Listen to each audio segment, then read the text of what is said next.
Bonjour à tous, ici Ruhi Chenet.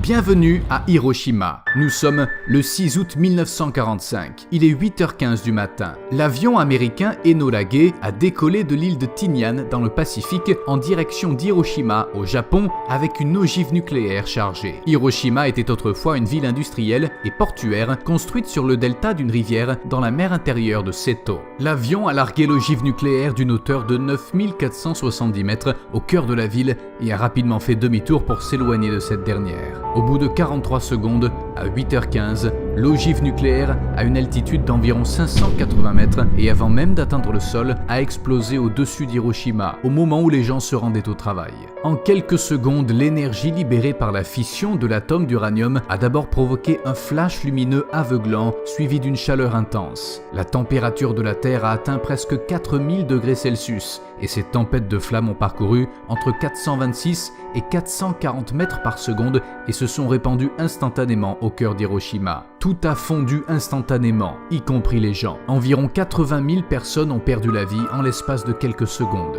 Même les objets solides les plus durs se sont transformés en sable. Un champignon atomique de près de 18 km de long s'est formé, et simultanément, des quantités incroyables de radiation ont été dispersées partout. Maisons, bureaux, parcs, la vie a été complètement effacée. 70% des bâtiments de la ville ont été détruits ou endommagés. Ensuite, des nuages noirs se sont formés, ce qui a entraîné de la pluie. Les gens ont malheureusement bu l'eau de pluie, à savoir de la pluie acide, qui tombait de ces nuages. À cause de cette pluie, contenant des matériaux radioactifs, ces personnes ont été progressivement contaminées sans possibilité de guérison. 2 fois plus de personnes que celles ayant perdu la vie dans l'explosion sont décédées à cause des radiations et incendies. Bien sûr, les effets des radiations et incendies ont provoqué chez des milliers d'autres personnes des tumeurs de la peau, des leucémies et d'autres types de cancers, ou encore la naissance de personnes handicapées ou malades. Les structures génétiques de nombreuses personnes ont changé. Il y a encore beaucoup de victimes aujourd'hui. Environ 350 000 personnes vivaient à Hiroshima à cette époque. Et selon le rapport publié par le Japon, environ 140 000 personnes y ont perdu la vie en quelques mois. Mais alors que nous faisons un bond en avant de 75 ans, la ville est déjà revenue à la vie et les leçons tirées du passé se retrouvent partout dans la ville. Un homme de 91 ans qui avait personnellement vécu le jour de l'explosion de l'ogive nucléaire est venu nous voir alors qu'il promenait ses chiens avec beaucoup d'énergie lorsqu'il s'est rendu compte que nous voulions l'interviewer. I was born here. You can see the tram over there. Yeah. Just the downside of the river, the mountain have some military barracks. We have a military hospital. My father, he was a military doctor. At the day of atomic bomb drop, he wanted to go to the hospital. At the time of waiting for tram, he wanted to smoke. And just later the cigarette and tram came in. Cigarette is at that time so precious, so important, so high price. He would like to let it off. Okay, I'll lay it. Wow, very impressive. So the laziness of my father, or cigarette, helped my father's life and also me. My mother, she is a lieutenant, 8 in the morning in the summertime. So noisy, the birds or cicadas or some bugs, insects. But at the time of atomic bomb drop, and even the insect, even the birds know something. All silence comes here. She felt something wrong because nobody so noisy. Hot humidity day in the morning, no birds singing, no insects calling. Yeah. So she felt something wrong. Then house is blown out. I was living here. I know what's happening. Que pensez-vous des Américains ?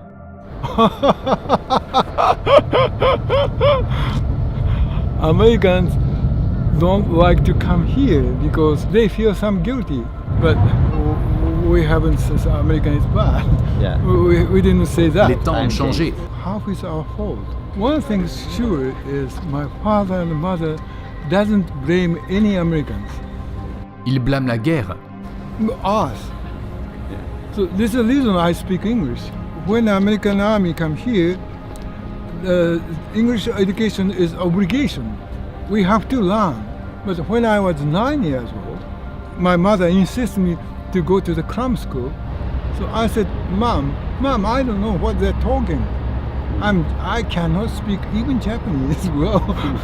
But my mother insists me speak English. Yes. Tears dropped her eyes and said, "Oh my poor boy. You know we lost the war. If you cannot speak, you want to be another loser? You want to lose again?" So this is the reason I speak English. Vous le parlez très bien, monsieur. No. Quel âge avez-vous, monsieur?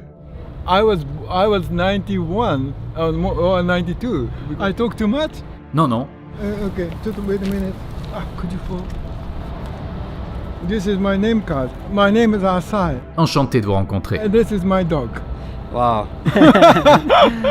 And then say, Le dôme de Genbaku, situé à seulement 150 mètres du centre de l'explosion, a été construit en béton massif pour éviter qu'il ne s'effondre en cas de tremblement de terre. C'est l'un des rares bâtiments qui est resté intact. Mais malgré sa structure solide, tout le monde à l'intérieur a été réduit en cendres dans les secondes qui ont suivi l'explosion. Le musée du Mémorial de la Paix d'Hiroshima présente des expositions visuelles et des arrangements préparés à l'aide de la technologie actuelle. En outre, des vêtements des victimes aux histoires personnelles des vies perdues, tous les détails choquants ici suffisent à vous faire revivre ce jour-là. La flamme du milieu brûle sans interruption depuis 1964. Elle continuera à brûler jusqu'à ce que toutes les ogives nucléaires du monde soient retirées et que la menace nucléaire soit complètement éradiquée du monde. Le bâtiment de Fukuromachi est une école primaire située près du site de l'explosion. Environ 160 élèves et enseignants y ont perdu la vie. Il reste de nombreuses ruines à l'intérieur du bâtiment. Et à seulement 100 mètres de là se trouve la statue de Sadako Sasaki. Voici son histoire. Une petite fille de 2 ans, nommée Sadako, et sa famille sont heureusement sortis indemnes lorsqu'une ogive nucléaire est tombée à moins de 2 km de leur maison. La famille, se réjouissant de ne pas avoir été blessée physiquement à première vue, envoie sa fille à l'école, comme ses camarades, jusqu'en 1954. On découvre plus tard que la petite fille est atteinte d'un cancer du sang lorsqu'elle tombe soudainement en courant à l'école et que d'étranges gonflements sont découverts sur son cou et derrière ses oreilles. Les gens de son entourage ont dit à la petite fille que si elle avait réalisé 1000 grues en papier, elle aurait été guérie. Emplie d'espoir, Sadako a commencé à plier des papiers à la hâte, mais elle n'a pas vécu assez longtemps pour en plier 1000. La jeune fille qui espérait vivre a réalisé 644 grues durant son séjour à l'hôpital, puis est décédée. Aujourd'hui, des enfants du monde entier continuent de plier les autres grues pour elle. 1000 grues ont été pliées plus de 1000 fois. Toutes ces grues en papier sont aujourd'hui exposées autour de ce monument. Et à la tour Orizuru, les visiteurs peuvent fabriquer leurs propres grues en papier. J'en ai donc fait une pour moi et je l'ai jetée du 12e étage. Le papier que j'ai jeté a été mélangé au rêve de Sadako.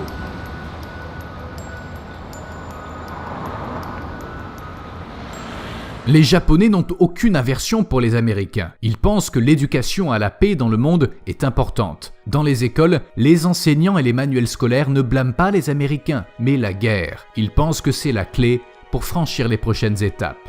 La rue commerçante d'Ondori est le cœur de la ville. C'est l'endroit le plus fréquenté de la ville pour faire du shopping et se promener le soir. Nous pouvons voir comme Hiroshima est devenu ce qu'elle est aujourd'hui.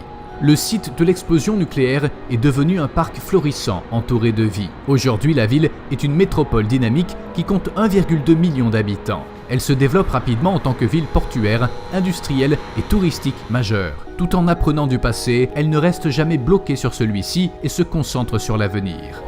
Ils m'ont donné un oiseau en origami. 3 jours plus tard, les États-Unis ont largué une ogive nucléaire sur Hiroshima, puis une autre sur la ville de Nagasaki. Ce sont les ogives larguées pendant la Seconde Guerre mondiale, il y a plus de 75 ans. Aujourd'hui, elles sont devenues encore plus puissantes. L'ogive nucléaire larguée sur Hiroshima a créé une explosion de 15 kilotonnes, ce qui correspond à la force de 15 000 TNT. Si cette ogive nucléaire avait explosé dans le centre-ville de New York, elle aurait ressemblé à ceci. Le rayon de la zone touchée par l'explosion aurait été d'environ 1,5 km. Le cercle jaune indique le rayon de la boule de feu qui a été libérée par l'explosion.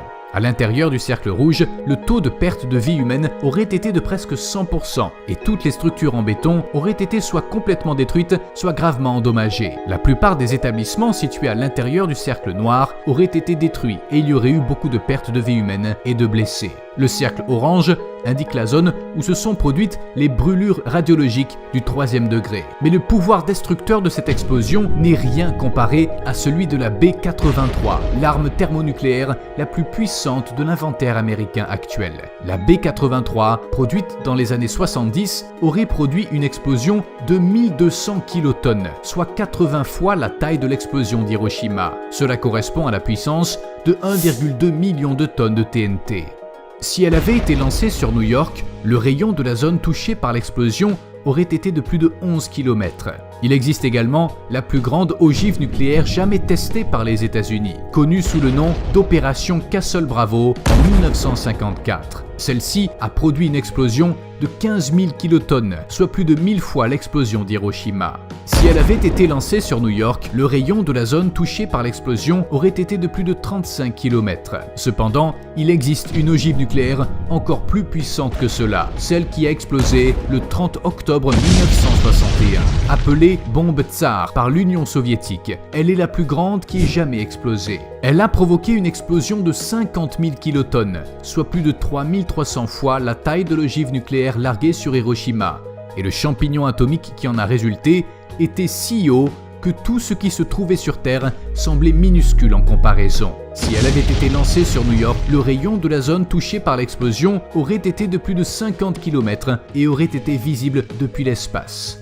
La tête nucléaire tsar a été produite il y a 50 ans et on estime à 15 000 le nombre de têtes nucléaires dans le monde aujourd'hui. Si le traité de non-prolifération nucléaire n'avait pas été signé en 1963, le monde compterait aujourd'hui des ogives nucléaires beaucoup plus puissantes. Enfin, et surtout, je veux vous raconter l'histoire de Tsutomu Yamaguchi. Yamaguchi travaillait pour Mitsubishi, que nous connaissons maintenant comme une marque de voiture. Il s'est rendu à Hiroshima lors d'un voyage d'affaires en août 1945.